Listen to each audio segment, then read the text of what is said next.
Hi guys, ಎಲ್ರಿಗೂ ನಮಸ್ಕಾರ. Welcome back to my channel ಅಂತ ಹೇಳ್ತಾ ನಾನಿವತ್ತು ಮಾಡ್ತಾ ಇದ್ದೀನಿ ಯಾವುದು ತರಕಾರಿ ಏನೋ ಹಾಕ್ತೇನೆ. ತುಂಬಾನೇ ಈಸಿ ಆಮೇಲೆ ತುಂಬಾನೇ ಟೇಸ್ಟಿ ಆಗಿರುವಂತಹ ಬೆಳ್ಳುಳ್ಳಿ ಅನ್ನ ತುಂಬಾನೇ ರುಚಿಯಾಗಿರುತ್ತೆ. ನೀವು ಕೂಡ ಟ್ರೈ ಮಾಡಿ. ಮೊದಲನೇದಾಗಿ ಇಲ್ಲಿ ಒಂದು ಪ್ಯಾನ್ ತಗೊಂಡಿದ್ದೀನಿ. ಇದಕ್ಕೆ 1 ಕಪ್ ಅಷ್ಟು ಎಣ್ಣೆ ಹಾಕೊಂಡಿದ್ದೀನಿ. ನಾನು ಇದನ್ನ ಒಂದು 3ರಿಂದ 4 ಜನಕ್ಕೆ ಆಗೋಷ್ಟು ಇಲ್ಲಿ ಮಾಡ್ತಾ ಇದ್ದೀನಿ. ಇದನ್ನ ಸ್ವಲ್ಪ ಎಣ್ಣೆ ಬಿಸಿ ಆದ ತಕ್ಷಣ ಸ್ವಲ್ಪ ಸಾಸಿವೆ ಹಾಕ್ತಾ ಇದ್ದೀನಿ.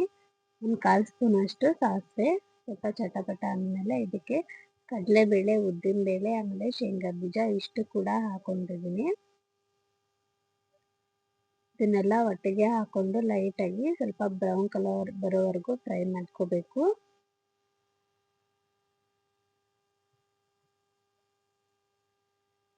ಇದು ಬ್ರೌನ್ ಕಲರ್ ಬರೋವರೆಗೂ ಫ್ರೈ ಮಾಡ್ಕೊಂಡಿದ್ಮೇಲೆ ಇದಕ್ಕೆ ಮೇನು ಬೆಳ್ಳುಳ್ಳಿ ಅನ್ನ ಅಂದಮೇಲೆ ಸ್ವಲ್ಪ ಬೆಳ್ಳುಳ್ಳಿನ ಸ್ವಲ್ಪ ಜಾಸ್ತಿ ಹಾಕಬೇಕು. 2ರಿಂದ 3 ಗಡ್ಡೆಯಷ್ಟು ಬೆಳ್ಳುಳ್ಳಿನ ಸಿಪ್ಪೆಯನ್ನು ತೆಗೆದೇನೆ ಸ್ವಲ್ಪ ಜಜ್ಜಿಬಿಟ್ಟು ಬೆಳ್ಳುಳ್ಳಿನ ಇದಕ್ಕೆ ಹಾಕೋಬೇಕು.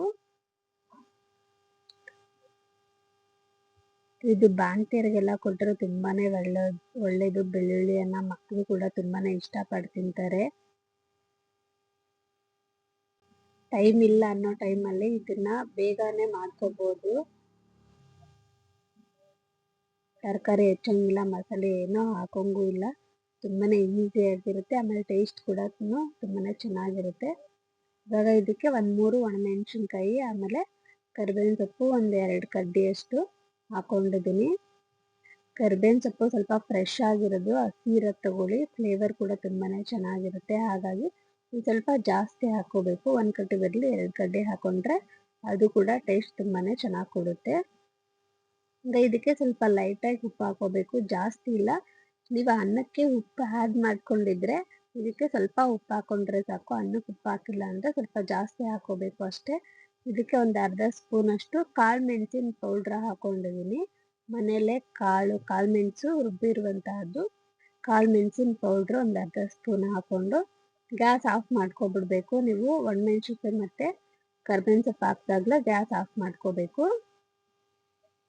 ಈಗ ಅದನ್ನೆಲ್ಲ ಹಾಕೊಂಡಿದ್ಮೇಲೆ ನಿಮಗೆ ಎಷ್ಟು ಬೇಕೋ ಅನ್ನ ನೋಡಿಕೊಂಡು ಹಾಕೊಂಡು ನೀಟಾಗಿ ಕಲಿಸ್ಕೋಬೇಕು. ನಾನಿಲ್ಲಿ 3ರಿಂದ 4 ಜನಕ್ಕೆ ಆಗೋಷ್ಟು ಅನ್ನನ ಹಾಕೊಂಡಿದ್ದೀನಿ. ಅನ್ನ ಸ್ವಲ್ಪ ಉದುರಾಗಿದ್ರೆ ಚೆನ್ನಾಗಿರುತ್ತೆ.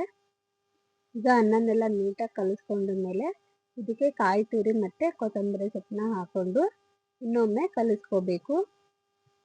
ಇದ್ರ ಜೊತೆಗೆ ಯಾವ ಗ್ರೇವಿ ಬೇಕು ಅನ್ನೋಂಗಿಲ್ಲ, ಏನೂ ಇಲ್ಲ. ಆಮೇಲೆ ಇದಕ್ಕೆ ಸಿಂಪಲ್ ಆಗಿ ಬೇಕು ಅಂದರೆ ಚಟ್ನಿ ಮಾಡ್ಕೋಬೋದು, ಇಲ್ಲ ಅಂದರೆ 1-2 ಹಪ್ಪಳ ಏನಾದರೂ ಕರ್ಕೋಬೋದು ಅಥವಾ ಹಂಗೆ ಕೂಡ ತಿನ್ಬೋದು.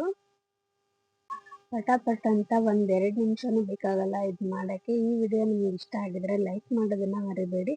ಹಾಗೆ ನನ್ನ ಚಾನಲ್ ಇನ್ನೂ ಸಬ್ಸ್ಕ್ರೈಬ್ ಮಾಡ್ಕೊಂಡಿಲ್ಲ ಅಂದರೆ ಪ್ಲೀಸ್ ಸಬ್ಸ್ಕ್ರೈಬ್ ಮಾಡ್ಕೊಳ್ಳಿ ಅಂತ ಹೇಳ್ತಾ ನೆಕ್ಸ್ಟ್ ವಿಡಿಯೋದಲ್ಲಿ ಮತ್ತೆ ಸಿಗೋಣ. Thank you so much. ಹೀಗೆ ಸಪೋರ್ಟ್ ಮಾಡ್ತಾಯಿರಿ.